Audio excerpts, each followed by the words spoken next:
Meet பண்ண சொல்லுவாங்க, இந்த காட்சி எடுக்க சொல்லுவாங்க. அப்போ நீங்கள் மேஜரான சில ஷார்ட்ஸை நீங்கள் எடிட் பண்ணிட்டீங்கன்னா, தூக்கிட்டீங்கன்னா படம் வந்து ஒன்றுமே புரியாமல் போயிடும், உயிர் இல்லாமல் போயிடும். வெறும் உடலை வச்சு என்ன பண்ணுறது நம்ம? அதனால் கண்டிப்பாக சுதா அதுக்கு வந்து அக்செப்ட். மூத்த பத்திரிகையாளர் வெங்கடேஷ் சார் நம்மளோட இணைஞ்சிருக்காரு. வணக்கம் சார். வணக்கம் சார். பராசக்தி திரைப்படம் இப்போ இந்த வந்து பார்த்தீங்கன்னா சென்சார் போர்டில் சில பிரச்சனைகள் அப்படின்றாங்க. இப்போ வருண் அப்படிங்கிற நபர் வந்து பார்த்தீங்கன்னா இது என்னோட கதை, நான் ரிஜிஸ்ட்ரேஷன் பண்ணி வச்சிருக்கேன் அப்படிங்கிற மாதிரி அவர் ஒரு பக்கம் சொல்கிறாரு. இதில் சூர்யா வந்து பார்த்தீங்கன்னா இந்த கதையை வந்து கேட்டுட்டு இது வேண்டாம் அப்படிங்கிற மாதிரி அவர் விலகி போனார் அப்படிங்கிற மாதிரி சொல்கிறாங்க. நிறைய சர்ச்சைகள் இருக்குது சார். இந்த படம் இது ரிலீஸ் ஆகுமா, இன்னும் என்னென்ன ப்ராப்ளம்லாம் இந்த படம் ஃபேஸ் பண்ணும்? ஒன்று ஒன்றா பேசலாம். பட் இந்த பராசக்தி படம் வந்து உருவானதே மிகப்பெரிய விஷயம் சார். நிறைய சிக்கல்களை சந்திச்சுட்டு, பல பிரச்சனைகளை பார்த்துட்டு, நிறைய ஹீரோக்கிட்ட போயிட்டு வந்துட்டு, இப்படி ஒன் பை ஒன்னாக நீங்கள் அடுக்கிக்கிட்டே போனீங்கன்னா கிட்டத்தட்ட இதுவே வந்து நீங்கள் ஒரு ஸ்க்ரீன் ப்ளே பண்ணி ஒரு பவுண்டட் ஸ்கிரிப்ட் பண்ணி ஒரு படமே பண்ணலாம். பராசக்தி உருவான விதம் எப்படி அப்படிங்கிறத நீங்கள் அப்படியே ஒரு படமாகவே பண்ணலாம். ஸோ அந்தளவுக்கு இதுக்குள்ளே நிறைய விஷயங்கள் அடங்கியிருக்கு. ஒன்று ஒன்றா போகலாம். சென்சார் போர்டில் வந்து அது ஒரு பக்கம் இருக்கட்டும். இப்போ இந்த வருண் ராஜேந்திரன் அப்படிங்கிறவர் வந்து அவர் திடீர்னு வந்து பராசக்தி என்னுடைய கதை அப்படிங்கிற ஒரு விஷயத்தை வந்து கோர்ட்டில் வந்து ஒரு விஷயத்தை நோட்டீஸ் கொடுத்து தாக்கல் பண்ணிட்டார். இப்போ அதன் விளைவாக இப்போ கோர்ட்டு வந்து எழுத்தாளர் சங்கத்துக்கு வந்து ஒரு நோட்டீஸ் அனுப்பிச்சிருக்காங்க. இது வருண் ராஜேந்திரன் சொல்கிற கதையா, உங்ககிட்ட இருக்கிறத நீங்கள் விசாரிச்சுட்டு இதுக்கு எனக்கு தீர்ப்பு அந்த ஜனவரி 2ஆம் தேதி 3ஆம் தேதிக்குள்ளே சப்மிட் பண்ணணும்னு சொல்லி கோர்ட் ஆர்டர் போட்டிருக்கு. இப்போ அவங்க வந்து எழுத்தாளர் சங்கம் இதுக்கு வேண்டிய நடவடிக்கைகளை இப்போ எடுக்க ஆரம்பிச்சிருக்காங்க. அது இன்றைக்கி ஒரு மீட்டிங் பண்ணுறாங்க. இன்றைக்கி அவங்களுக்குள்ள முக்கியமான தலைவர்கள் செயலர்கள்லாம் சேர்ந்து ஒரு மீட்டிங் இன்றைக்கி பண்ணி இதற்கு வந்து ஒரு ஒரு முடிவு எடுக்கிறாங்க. இப்போ இது ஒரு பக்கம். இந்த வருண் ராஜேந்திரன் யாருன்னா ஏற்கனவே வந்து சர்க்கார் படம் ரிலீஸ் ஆகும்போது அது என்னோட கதைன்னு சொல்லி அதுக்கு ஒரு பெரிய இஷ்யூ ஆச்சு. அப்போ கே பாக்கியராஜ் அவர் எழுத்தாளர் சங்கத்தில் இருக்கும்போது அவர் வந்து கூப்பிட்டு உட்கார வச்சு ஒரு சமரசமான ஒரு தீர்வை சொல்லி நம்ம ஏஆர் முருகதாஸ் அவன்ட்டெல்லாம் சொல்லி ராஜேந்திரனுக்கு என்ன ஃபார்முலேஷன் நீங்கள் பண்ணுங்கன்னு சொல்லி அந்த பிரச்சனையை தீர்த்து வைத்தார் கே பாக்கியராஜ் அவர்கள். அப்போ கூட அவருடைய சன்னு சாந்தனு கூட என்னப்பா நீ போய் ஒரு மாதிரிலாம் பிரச்சனை ஃபேவராக பண்ணி அப்படின்னு மாதிரிலாம் நிறைய விஷயம் சாந்தனு பேசப்பட்ட விஷயம். அப்போ ஏன்னா நான் எழுத்தாளர் சங்கத்தில் போஸ்டர் இருந்தால் அந்த போஸ்டர் என்ன பண்ணுமோ அதான் பண்ண முடியும்னு சொல்லி அவர் விளக்கம் கொடுத்ததுன்றது. இப்போது அதே மாதிரி இன்றைக்கி எழுத்தாளர் சங்கத்தினுடைய இந்த மீட்டிங் இப்போ வந்து இப்போ 12 மணிக்கு போகுது. ஸோ இது ஒரு பக்கம். இப்போ இதனுடைய முடிவு எப்படி இருக்கும் அப்படிங்கிற ஒரு விஷயத்தை நம்ம பொறுத்திருந்தால் என்ன சப்மிட் பண்ண போகிறாங்க, இதுக்குள்ளே என்ன பிரச்சனை வரும், இந்த கோர்ட் ஆர்டரை இதை நீக்குமா அப்படிங்கிறது இனிமேல் தான் நமக்கு ஒன்று தெரிய வரும். ராஜேந்திரன் தாக்கல் செய்ததில் இப்போ கோர்ட்டு வந்து இந்த ஒரு நிபந்தனை கொடுத்துருக்காங்க. ஸோ இது ஒரு பக்கம் சார். இது எப்படி சார், இந்த எப்படி ஃபார்மாலிட்டி இருக்கும், இது அந்த ஸ்கிரிப்டெல்லாம் எடுத்து ரெண்டுத்தையும் மேட்ச் பண்ணுவாங்களா, எப்படி போகும் சார்? ஆமாம். ஏன்னா இவர் ஒரு ஸ்கிரிப்டை வந்து ரெஜிஸ்டர் பண்ணியிருக்கேன்னு சொல்கிறார். வருண் ராஜேந்திரன் வந்து நான் எழுதப்பட்ட ஒரு கதை, இந்த கதையை நான் ரிஜிஸ்டர் பண்ணியிருக்கேன் அப்படின்னா இவர் வந்து சீல் வைக்கப்பட்ட ஒரு இது எழுத்தாளர் சங்கத்தில் கண்டிப்பாக கொடுத்துருப்பார். ஸோ 2 காப்பி இருக்கும். ஒரு காப்பி அங்கே இருக்கும், ஒரு காப்பி இவர்கிட்ட இருக்கும்.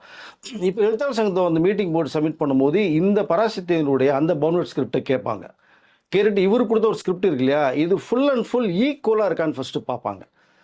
ஏன்னா இது வந்து என்ன, இங்கே நான் ஒரு விஷயம் பார்க்குறேன் அப்படின்னா அது நிஜத்தில் நடந்த ஒரு சம்பவம் இது. அதனால் இது வந்து எல்லாருக்குமே கற்பனைகள் ஓடும். என்னுடைய பாயிண்ட் ஆஃப் வியூ அப்படி தான் சொல்லுவேன்.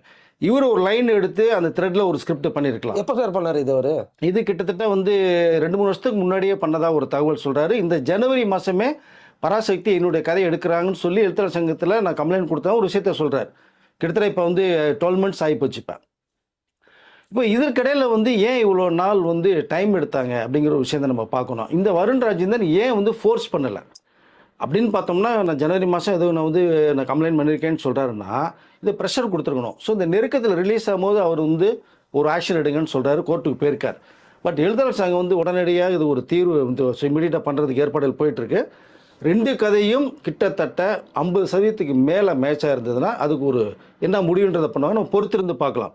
எழுத்தாளர் சங்கம் என்ன விசாரணை பண்ணி கோர்ட்டில் தாக்கல் பண்ணாங்க தான் நம்ம வந்து இந்த வாரத்தில் தெரிஞ்சிடும் நமக்கு. அதற்கு பிறகு ராஜேந்திரனுடைய 100% கதையா இல்லை ஒரு த்ரெட்டை லைனை வச்சுட்டு அவர் சொல்கிறாரா அப்படிங்கிறத நம்ம பார்க்கணும். ஏன்னா அவர் இன்னொன்று என்ன சொல்கிறார் அப்படின்னா, கலைஞர் அவர்கள் இருக்கும்போதே வந்து இந்த கதையை வந்து கலைஞர்கிட்ட நான் பின்சிங்னு ஒரு படம் இருக்கும்போது நான் வேலை செய்யும் போது கலைஞர்கிட்ட நேரடியாக நான் வந்து பழக்கம் இருந்தது. அப்போ இந்த நிஜ சம்பவத்தை அடிப்படையாக வச்சு ஒரு லைன் ஒன்று சொல்கிறீங்கன்னு சொல்லும் போது அவர் உடல்நிலை சரியில்லை, அதனால் நீ அதை ஃபுல் ஸ்கிரிப்டை நீ ரெடி பண்ணிட்டோ நம்ம பேசிக்கோன்னு சொன்னார் அப்படிங்கிற விஷயத்தையும் இங்கே வந்து அவர் சொல்கிறார். இப்போ எனக்கு என்ன தோணுது அப்படின்னா, இப்போ சுதா அவர்கள் கிட்டத்தட்ட 10 வருடமாக அந்த கதையை உருவாகிட்டு இருக்காங்க. நேற்று இன்னைக்கு இல்லை, ஒன்று ஒன்றா ஆராய்ச்சி பண்ணி கும்பகோணத்தில் போய் அந்த நடைபெற்ற சம்பவங்கள் சிவகங்கை ராஜேந்திர இடம்.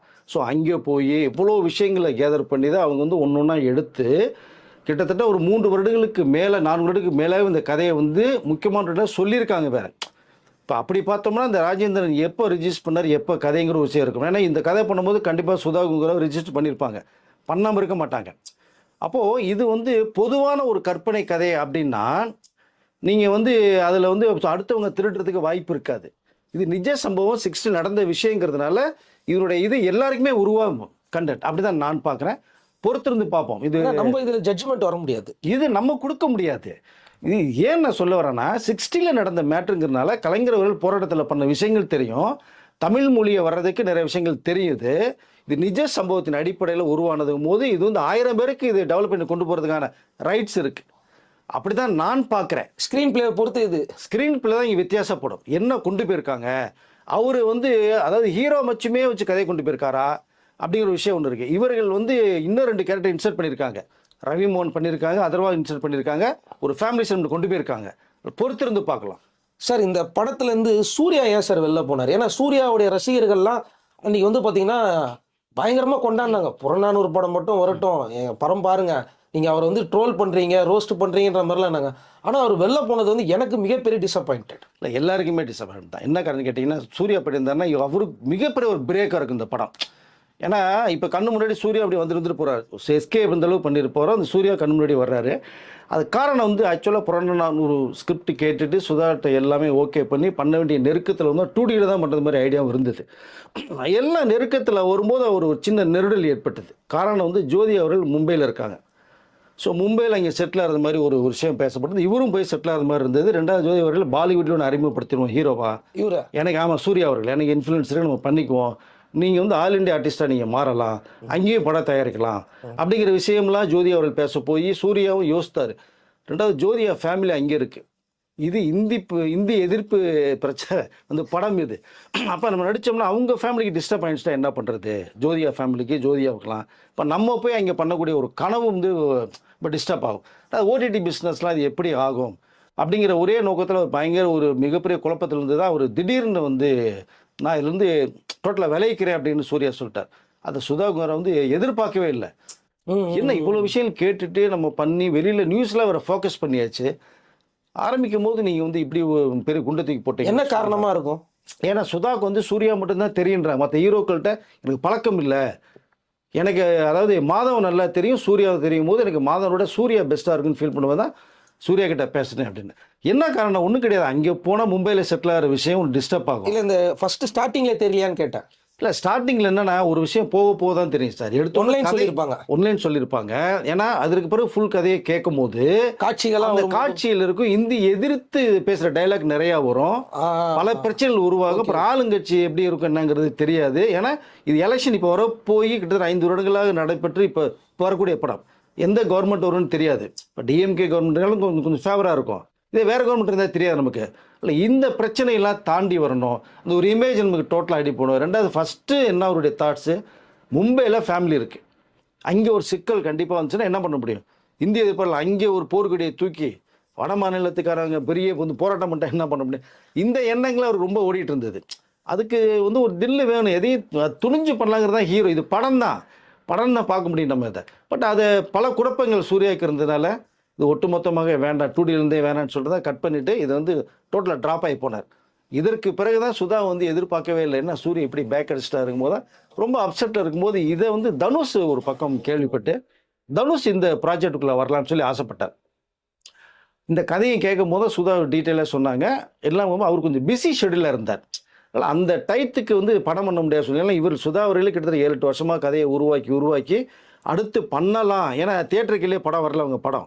ஸோ பல வருடங்களாக போயிடுச்சு. இதை பண்ணணும்னு ஒரு ஐம் இருக்கும்போது தனுஷ் எப்போ டேட் தருவார், என்ன விஷயம் அப்படிங்கிறது அவங்களுக்கு ரொம்ப யோசித்தாங்க.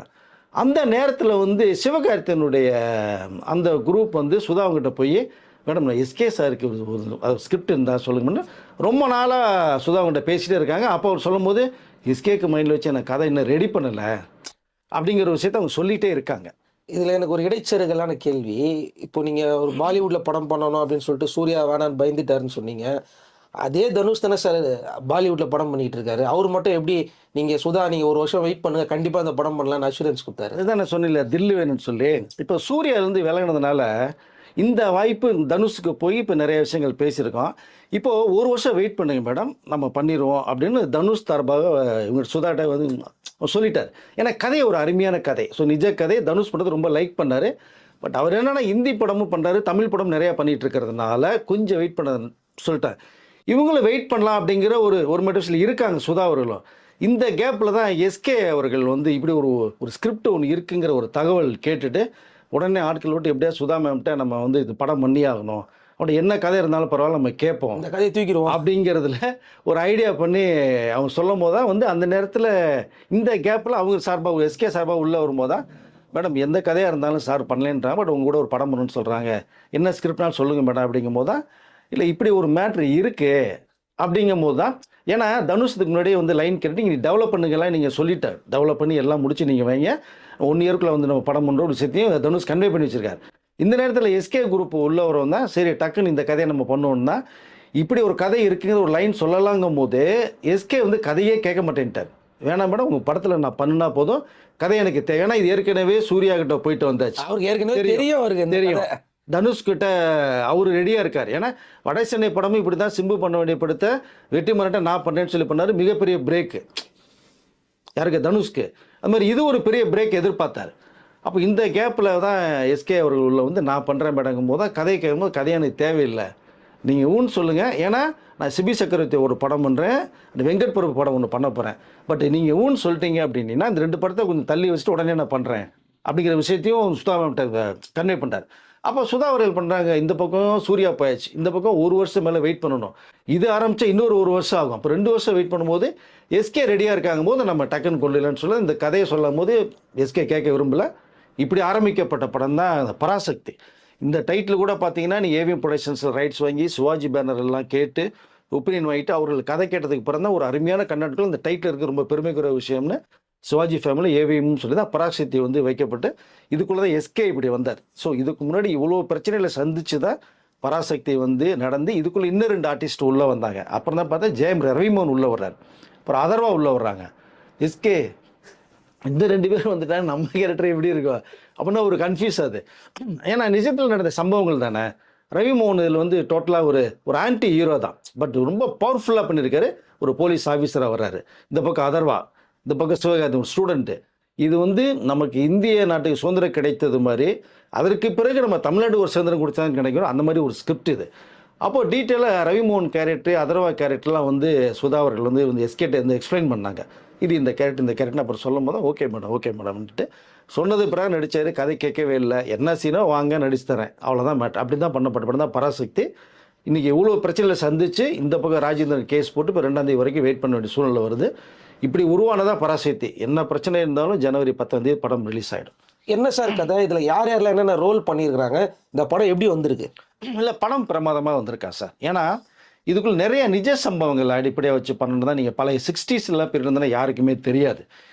சுருக்கமாக சொல்ல போனால் 60ஸ்ல என்னென்ன மாதிரி லொக்கேஷன் என்ன ட்ரெயின் பண்ண நமக்கே தெரியாது. நீராவி இன்ஜின் ஒரு பிரமாதமாக இருக்கும். அந்த இன்ஜின்லாம் நீங்கள் போனீங்கன்னா முகமே கருத்துரும், ட்ரெயினில் போய் இறங்குறதுக்குள்ளாட்டி முகம் கருத்து சட்டை பேண்டெல்லாம் அழுக்காயிடும். பட் இந்த மாதிரி சம்பவங்கள் நிறையா வரணும்னு விருப்பப்பட்டாங்க. அப்போ நீராவி இன்ஜின் வந்து இந்த படத்தில் ஹைலைட்டாக இருக்குது. ஏன்னா கிளைமாக்ஸே அந்த ட்ரெயின் தான் எழுதி வச்சுங்க. ஒரு தாறுமாறான ஒரு ஃபைட்டு சிவகார்த்திகேயனுக்கும் ஜெயம் ரவிக்கும் அந்த ட்ரெயின் ஃபைட் இருக்குது. முரட்டு காலையில் எப்படி ரஜினியும் ஜெய்சங்கரும் ஒரு ட்ரெயின் ஃபைட்டை தெருக்கி விட்டாங்களோ அந்த மாதிரி இந்த இதில் இந்த ஃபைட் இருக்குது. அந்த ட்ரெயின் முக்கியமாக தேவைப்படுது. அப்போ டெல்லியில் ஒன்று இருக்குது. அப்போ டெல்லியில் போய் பண்ணலான்னு பார்த்தீங்கன்னா ஹெட் குவார்ட்டர்ஸ் நம்மளுடைய சுச்சுவேஷனுக்கு பண்ண முடியாது அப்படிங்கிற ஒரு விஷயம் பண்ணும்போது இது எங்கே இருக்குது இந்த ட்ரெயின் அப்படிங்கும்போது தான் ஸ்ரீலங்காவில் டூரிஸ்ட் பிளேஸு இன்னமும் அந்த ட்ரெயின் வந்து ஓடிக்கிட்டு இருக்கு. அதுதான் ஹைலைட். இப்போ இன்னமும் ஒரு பிளேஸ் டு பிளேஸ் போய்கிட்டு இருக்கு. அந்த ட்ரெயினை பார்க்க நிறைய பேர் வர்றாங்க. அப்போது டக்குன்னு ஒன்று முடிவு பண்ணி தான் ஸ்ரீலங்காவுக்கு போய் பெர்மிஷன் வாங்கிட்டு அங்கே கிட்ட 1 மாத காலகட்டமாக அந்த பார்டரில் ஷூட் பண்ணிட்டு தான் எடுத்துகிட்டு வந்திருக்காங்க. பட் இதுக்கப்புறம் ரவிமகன் வரும்போது போலீஸ் ஆஃபீஸராக வர்றாங்க. இந்த பக்கம் அதர்வா ஒரு ஃபேமிலி அண்ணன் தம்பி சென்டிமெண்ட்ஸ் இருக்குது. நம்ம ஸ்ரீலீலா உள்ள வர்றாங்க. ஒரு நல்ல கதையம்சத்தோட ஒரு நிஜ சம்பவத்தை அடிப்படை எடுத்துகிட்டு சினிமாட்டிக்காக ஒரு ஸ்க்ரீன் பிளே ஒன்று உருவாக்கி சுதா வந்து பவர்ஃபுல்லாக பண்ணி வச்சுருக்காங்க. படம் பிரமாதமாக வந்திருக்கு சார். படத்தில் யார் சார் ஹீரோ? இப்படிலாம் கேள்வி கேட்டீங்கன்னா எப்படி சொல்கிறது? எஸ்கேன்னு ஊருக்கே தெரியும். ஆனாலும் ரவிமோகன் வந்து விளையாடி இருக்கார், சும்மா சொல்லக்கூடாது. பிரமாதம் பண்ணியிருக்கார், பிச்சிருக்கார் பிச்சு. நீங்கள் ஸ்க்ரீனில் பார்க்கும்போது நான் திரும்ப ஒரு வார்த்தைகளை ஃப்ளாஷ்பேக் போயிடுறேன். வில்லன் அந்த ரோல் சரியாக இருந்தால் தான் ஹீரோ நிற்க முடியும். இது எம்ஜிஆர் அவர்கள் ஃபார்முலா, சரிங்களா? எம்ஜிஆர் ஃபஸ்ட்டு ஹீரோ கேட்கும் போது வில்லன் யாரும் தான் கேட்பாராம். எம்என் நம்பியார், அசோகன், வீரப்பா இப்படி தான் கேட்பாராம். அதுக்கு அடுத்து அந்த ஃபார்முலா போனது super star Rajini. First villain யார் கேட்பார். பாஷா மிகப்பெரிய வெற்றிக்காரன மாணிக் பாஷானா கூட இந்த மார்க் ஆண்டனி ஒரு கேரக்டருக்கு. அது மாதிரி இந்த படத்தில் பார்த்தீங்க அப்படின்னா ஒரு ஆன்டி ஹீரோ தான் ரவிமோகன். பட் ஒரு மாஸ் தெறிக்க விட்டுருக்காரு. நீங்கள் இந்த இமேஜ்லாம் இப்போ நிறைய டேமேஜ் ஆகிருக்குல்ல ரவிமோகனுக்கு இமேஜ், இது எல்லாமே இந்த படத்துக்கு ரொம்ப தாறுமாறாக எல்லாமே உடச்சி தூளாக்கிடுவார். பிரமாதம் பண்ணியிருக்காரு. படம் முடிச்சுட்டு வந்தோன்னே பார்த்தீங்கன்னா என்னையா எஸ்கே ஹீரோன்னு சொன்னாங்க, ரவிமோகன் ஹீரோவா அப்படிங்கிற அளவுக்கு நிறைய பேர் பேச ஆரம்பிச்சாங்க. கமெண்ட்ஸ்லேயே போட ஆரம்பிப்பாங்க பாருங்கள். பட் அருமையான ரோல் பண்ணிருக்காரு சார். தனி ஒரு ஒன் மாதிரியா? தனி ஒரு ஒன்றில் எப்படி அரவிந்த்சாமி பண்ணார் உங்களுக்கு? அதில் வந்து ஜெயமுறை என்ன பண்ணாலும் அந்த அரவிந்த்சாமி ரோல் நின்றுச்சு உங்களுக்கு இல்லையா? அதான் பாஷாவில் சொன்னல மார்க்கண்டன் எப்படி வாழ்ந்தாருன்னு. அது மாதிரி தான் பராசக்தியில் வந்து ரவிமோகன் கேரக்டர் வந்து தாறுமாறாக இருக்கும். படம் முடிச்சுட்டு வந்தோடனே ரவிமோகன் மனசில் நிற்பார், அப்படி ஒரு ரோல். ரெண்டாவது இதில் ஒரு ஆன்டி கிளைமாக்ஸ் இருக்குது. அது எல்லாருக்கும் தெரியுமா என்னன்னு தெரியாது, விட்டுருவோம் நம்ம. பட் ஆன்டி கிளைமாக்ஸில் அந்த ஒரு சென்டிமெண்ட் வந்து இதில் ரொம்ப ஹைலைட்டாக இருக்கும் பார்க்கும்போது. சரிங்க சார், இந்த படம் பிரச்சனைகளெல்லாம் முடிச்சு சென்சாரில் முடிச்சுட்டு இதுக்கப்புறம் எப்படி போய் சந்திக்க போகுது? இந்த சென்சாரை போய் சந்திக்கும் போது என்ன மாதிரி பிரச்சனைகள்லாம் அது எதிர்கொள்ள போகுது? இல்லை, இப்போ வந்து சென்சார் யூஏ சர்டிஃபிகேட் கொடுத்துருக்காங்க சார். யூஏ கொடுக்கும்போது பார்த்தீங்கன்னா சில வந்து இதில் போராட்டங்கள் நிறையா இருக்குது. அதாவது ஃபயர் பண்ணுறது, கொஞ்சம் வன்முறைகள் கொஞ்சம் இருக்கும். பெரிய அளவில் இருக்காது, மைல்டாக இருக்கும். பட்டு ரத்தம் தெரிக்கிற ஷார்ட்ஸ் இதில் இருக்குது. அப்படிங்கும்போது இந்த வெறும் யூ மட்டும் கொடுக்குறது உடன்பாடு வந்து சென்சாருக்கு கிடையாது. நல்ல வேளை இது கிடைக்கலன்னு சந்தோஷப்பட்டுக்கணும் first of all. But UA தான், யூஏ கிடைக்கும் போது வந்து சென்சார் அக்செப்ட் பண்ணி யூஏ வந்து கொடுத்துட்டாங்க. பட் இவர்களுடைய தரப்பு என்னன்னா இதில் ஒன்றுமே கிடையாது, ஏன் யூஏ கொடுக்குறீங்க, எனக்கு யூ சர்டிஃபிகேட் மட்டும் தான் வேணும்னு ஃபைட் பண்ணாங்க. அவங்க அக்செப்ட் பண்ணல. காரணம், சில காட்சிகள் நீங்கள் எடுக்கப்பட்டு நீங்கள் மியூட் பண்ணீங்கன்னா யூ தரப்படுங்கிற விஷயம் பேசப்பட்டுச்சு. அதற்கு வந்து இவங்க உடன்பாடு இல்லை, சுதா அவர்கள் உடன்பாடு இல்லை. ஏன்னா தீம் அந்த மாதிரி தீம் சப்ஜெக்ட் அது நீங்கள் எடுத்துட்டீங்க அப்படின்னோம்னா நீங்கள் ஒன்றுமே இல்லாமல் போயிடும் படம் பார்க்கும்போது உங்களுக்கு. பட் அதை என்னை பொறுத்த மட்டும் யூஏ கிடைச்சதே ஒரு பெரிய விஷயம் தான் எனக்கு. பட் இவன் ரிவைஸ் கமிட்டி போயிருக்காங்க இப்போ. ஸோ யூக்காக ட்ரை பண்ணுறாங்க.